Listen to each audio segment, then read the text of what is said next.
let's just go into news. BLM protesters upset. Focus is now on celebrating Biden and Kamala and hating Donald Trump. Johnny, you got something to say about this, or Fee? Yeah, so this is me. So, okay, so this young lady was interviewed by Chuck Modi, and let's just hear what she said. She's basically angry that there's a lot of these protests, and this is where I agree with her too, that they're becoming about Biden and Trump, right?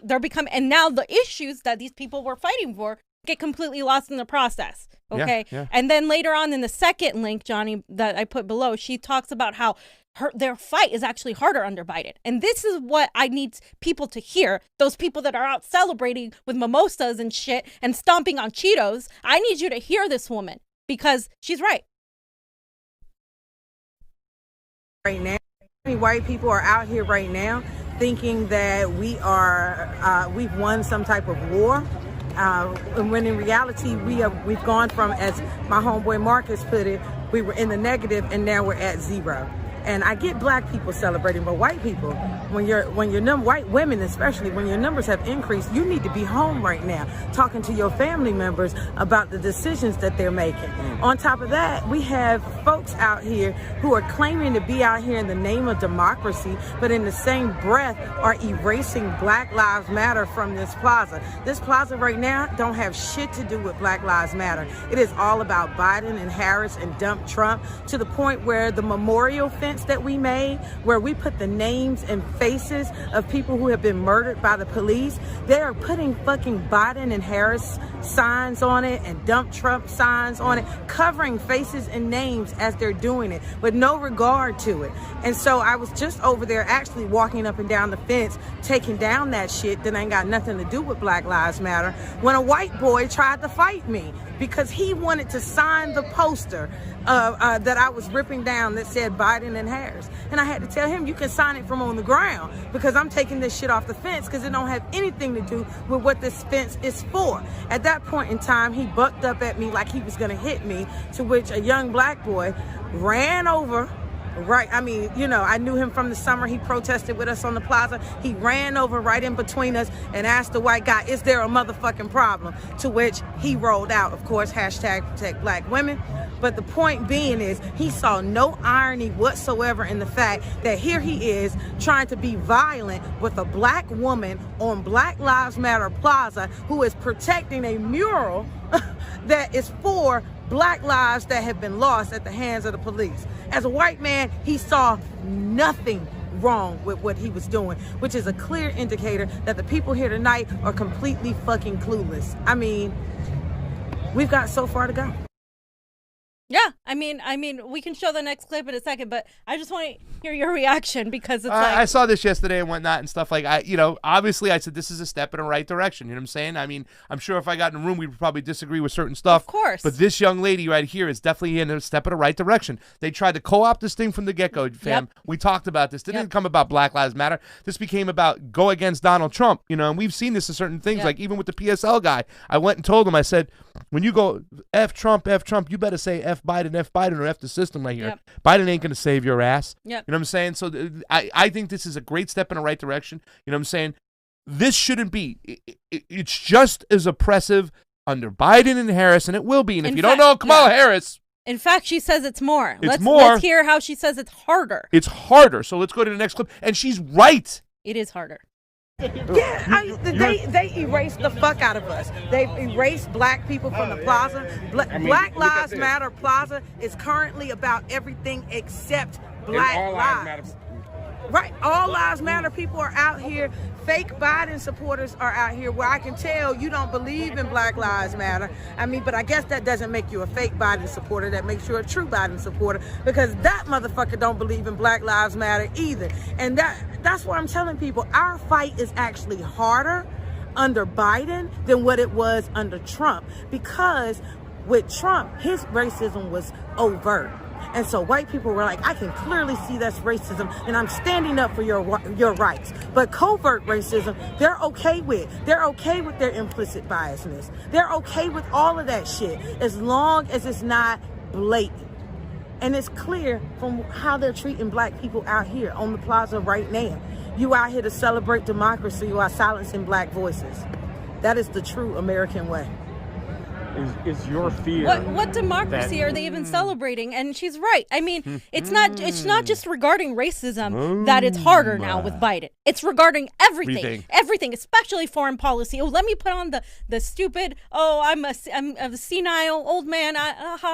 I'm just smiling. The friendly fascist mask. That's even worse. Okay? The friendly fascist mask. That's all great. it is. Joe Biden and Kamala Harris. And Kamala Harris incarcerated black men at a rate of 12-1 to white men in California when she was the AG. Think about that. Like the federal thing, I think it's like 6-1 black men incarcerated to white men or something. 5.5. Kamala Harris was 12-1. She threw black men in jail for smoking marijuana, and then goes on the Breakfast Club and laughs about it and says she listens to Tupac, Biggie, and hangs out. I mean, this is disgusting because once again, it's the friendly fascist mask and fascist mask, and they know how to get people on their emotions. So when it comes to foreign policy, Joe Biden and Kamala Harris, who knows nothing about foreign policy, will kind of say we're going to fight against human rights. So we have to we're going to fight for human rights, people who are breaking human rights. So we're going to remove that dictator over there because elections aren't good. They were phony. We're going to show that. That's the other thing. They always use their elections. Meanwhile, our elections are shit.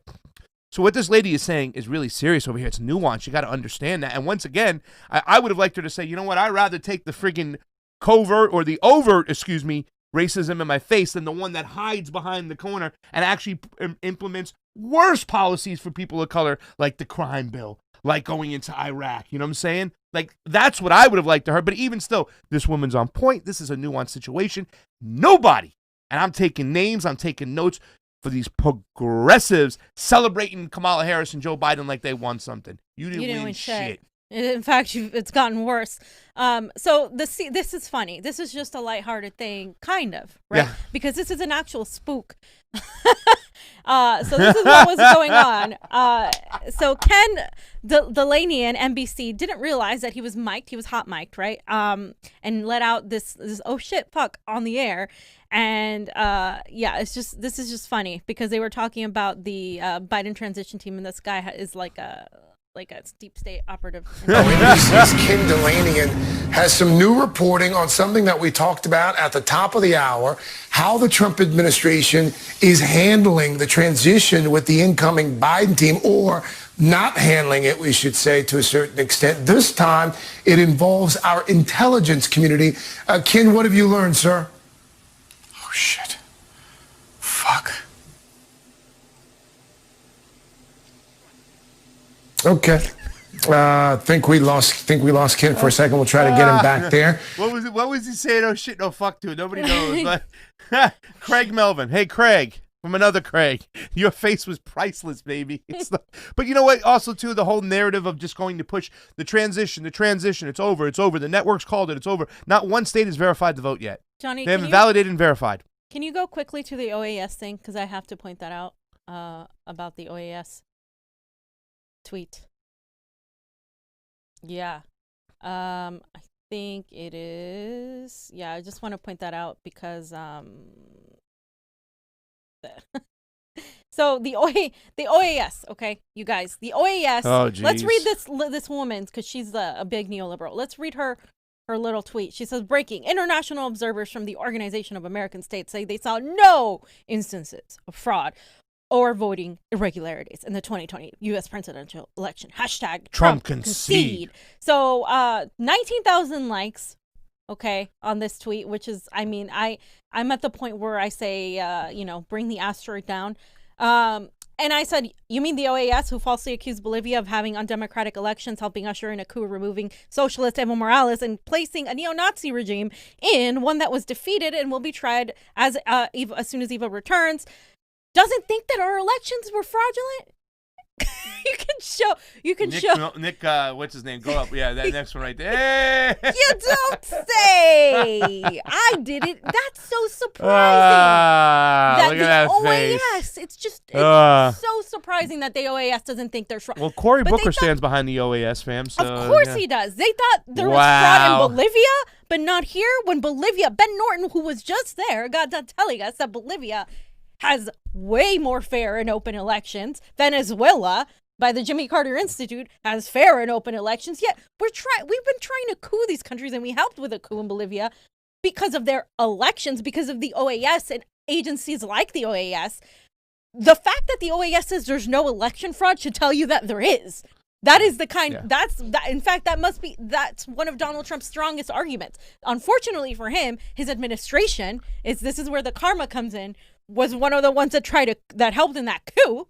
Yeah. And now it's like, well, guess what, Trump? The empire will coup who they want to coup. Yep. Sorry, Trump.